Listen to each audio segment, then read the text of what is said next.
Agreed. He's taken everything the guild has left, and to go after one of the last greatest heists is just an insult. I've spoken to Karliah and made amends for how the guild's treated her. Now she wishes to speak with both of us. Quickly, we have no time to lose. Until next we meet, lad. I promise you, all your questions will be answered. You just have to trust me. Interest you in some marksman training? What's going on? Not now, lad. Karliah said it was important. Hey, good to see you. Brynjolf, the time has come to decide Mercer's fate. Until a new guildmaster is chosen, the decision falls to you. Aye, lass. And I've come to a decision. Mercer Frey tried to kill both of you. He betrayed the guild, murdered Gallus, and made us question our future. He needs to die. We have to be very careful, Brynjolf. Mercer is a Nightingale, an agent of Nocturnal. And it's all true. Everything I heard in the stories. The Nightingales, their allegiance to Nocturnal, and the Twilight Sepulchre. Yes. That's why we need to prepare ourselves and meet Mercer on equal footing. Just outside of Riften, beyond the southeast gate, is a small path cut up the mountainside. At the end of that path is a clearing and an old standing stone. I'd ask you both to meet me there.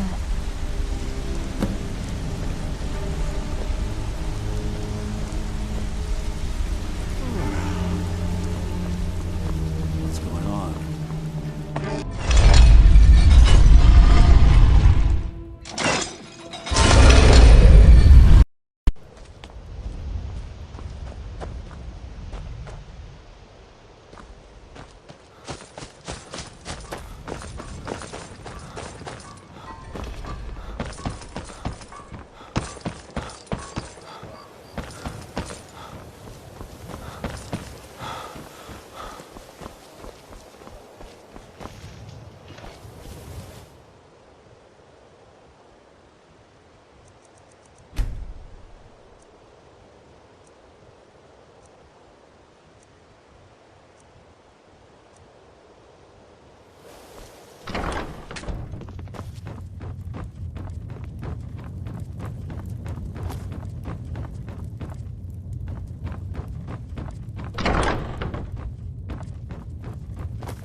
Glad you're here.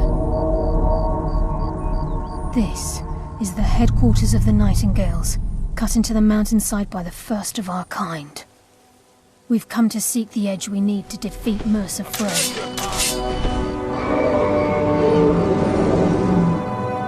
If you'll follow me, I'll try to explain on the way. Wait, enough of this! I hear something. Fight me! This way, please.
is just ahead.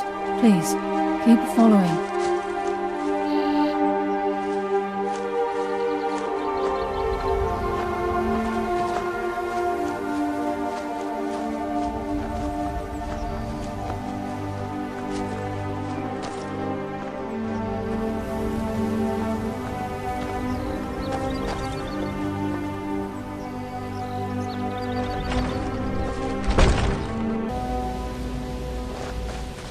So this is Nightingale Hall. I heard about this place when I joined the guild, but I never believed it existed. The assumption that the Nightingales were just a myth was seeded within the guild on purpose. It helped divert attention from our true nature. What's wrong, Brynjolf? I can almost hear your brow furrowing. I'm trying to understand why I'm here, lass. I'm no priest, and I'm certainly not religious. Why pick me? This isn't about religion, Brynjolf. It's business.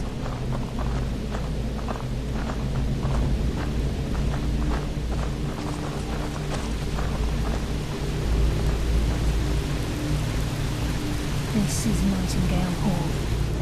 You're the first of the uninitiated to set foot inside in over a century. Now, if you'll both proceed to the armory to don your Nightingale armor, we can begin the oath. This is enough to make your head spin, eh?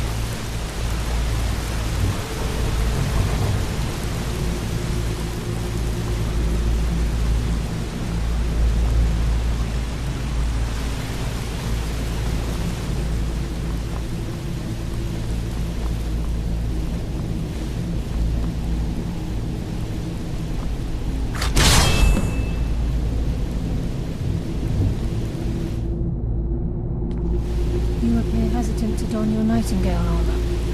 What's troubling you?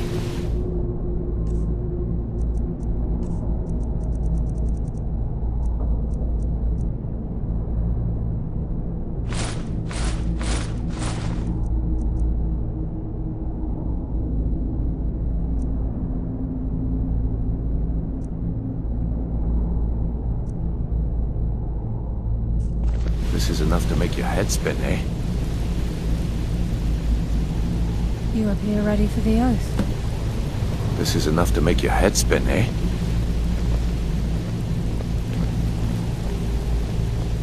You appear ready for the oath. I think we should trust the lass and take the deal.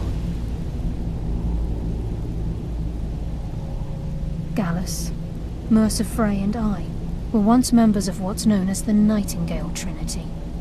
The Trinity disbanded 25 years ago when Mercer Frey betrayed us by slaying Gallus and dumping his body in the ruins of Snowvale Sanctum.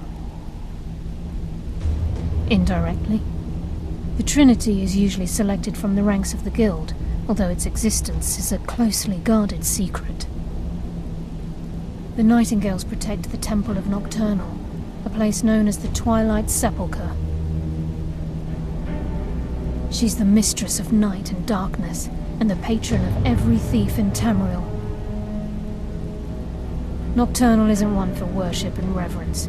There are no priests and no sermons, no services, and no alms. She influences our luck, and in return, demands payment.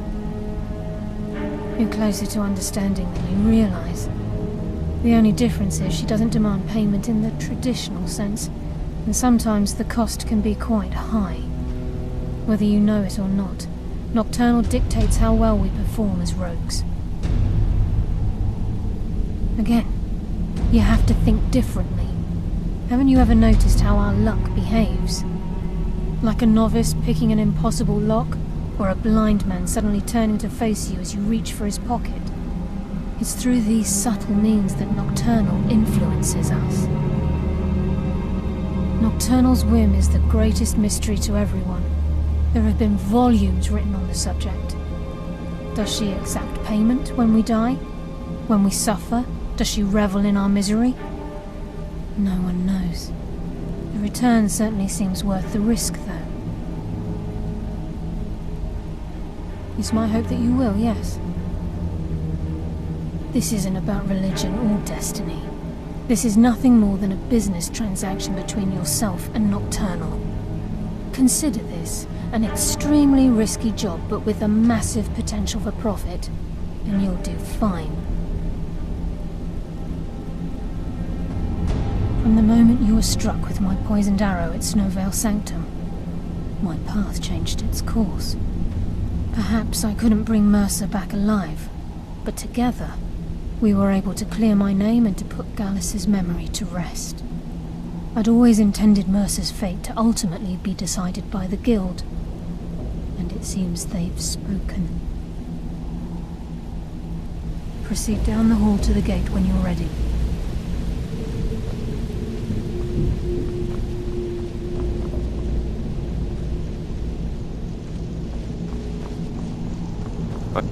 Okay, lass. We've got these get-ups on. Now what? Beyond this gate is the first step in becoming a Nightingale. Whoa there, lass. I appreciate the armor, but becoming a Nightingale? That was never discussed. Hold any hope of defeating Mercer. We must have Nocturnal at our backs. If she's to accept you as one of her own, an arrangement must be struck. What sort of arrangement? I need to know the terms. The terms are quite simple, Brynjolf. Nocturnal will allow you to become a Nightingale and use your abilities for whatever you wish. And in return, both in life and in death, you must serve as a guardian of the Twilight Sepulchre. Aye, there's always a catch. But at this point, I suppose there isn't much to lose. If it means the end of Mercer Frey, you can count me in. What about you? Are you ready to transact the oath with Nocturnal? Good.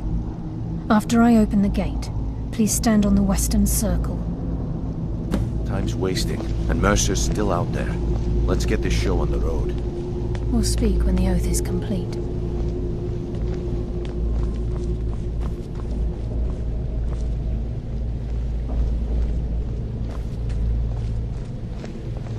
We'll speak when the oath is complete.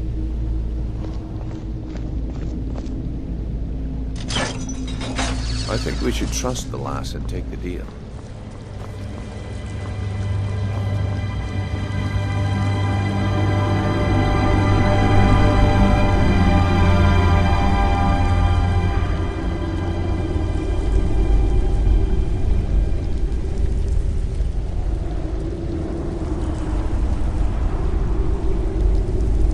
I call upon you, Lady Nocturnal, Queen of Murk, and Empress of Shadow.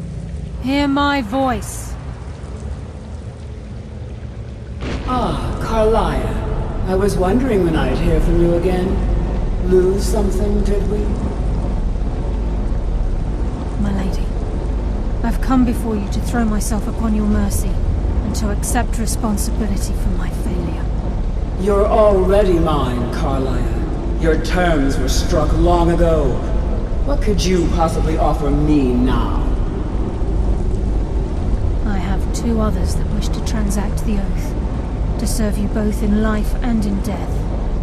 You surprise me, Karliah. This offer is definitely weighted in my favor. My appetite for Mercer's demise exceeds my craving for wealth, Your Grace. Revenge. How interesting. Very well. The conditions are acceptable. You may proceed. Lady Nocturnal, we accept your terms. We dedicate ourselves to you as both your avengers and your sentinels. We will honor our agreement in this life and the next until your conditions have been met. Very well. I name your initiates Nightingale, and I restore your status to the same, Karliah. And in the future, I'd suggest you refrain from disappointing me again.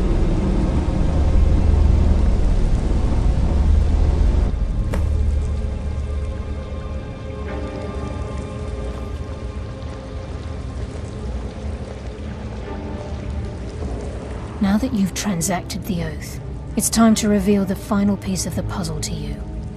Mercer's true crime. Mercer was able to unlock the Guild's vault without 2 keys because of what he stole from the Twilight Sepulchre, the skeleton key. By doing this, He's compromised our ties to Nocturnal, and in essence, caused our luck to run dry. Well, yes, but the key isn't only restricted to physical barriers. All of us possess untapped abilities, the potential to wield great power securely sealed within our minds. Once you realize the key can access these traits, the potential becomes limitless.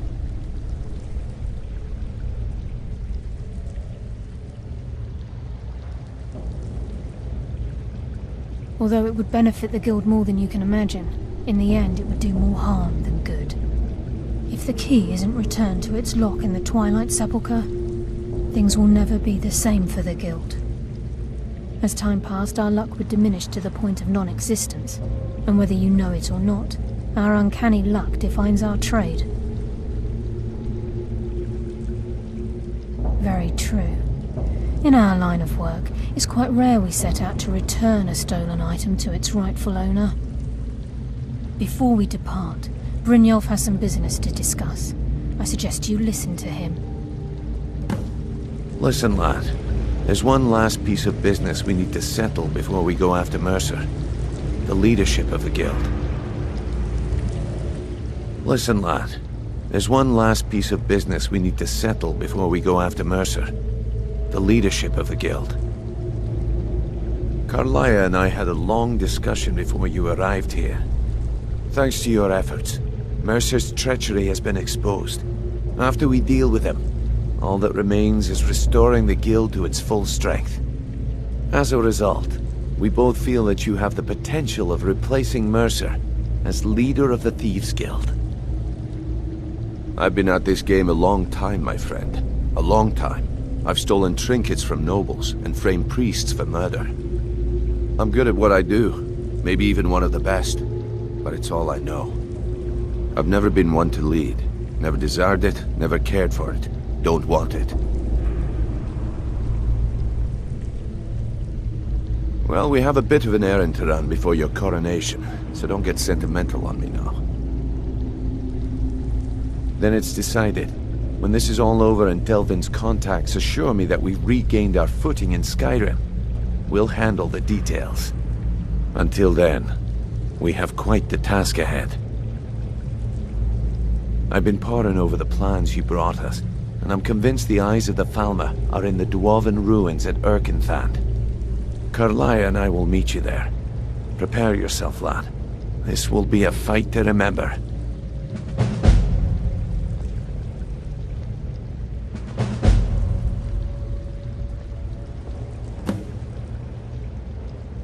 Aye, and some of what Karliah said is starting to make sense.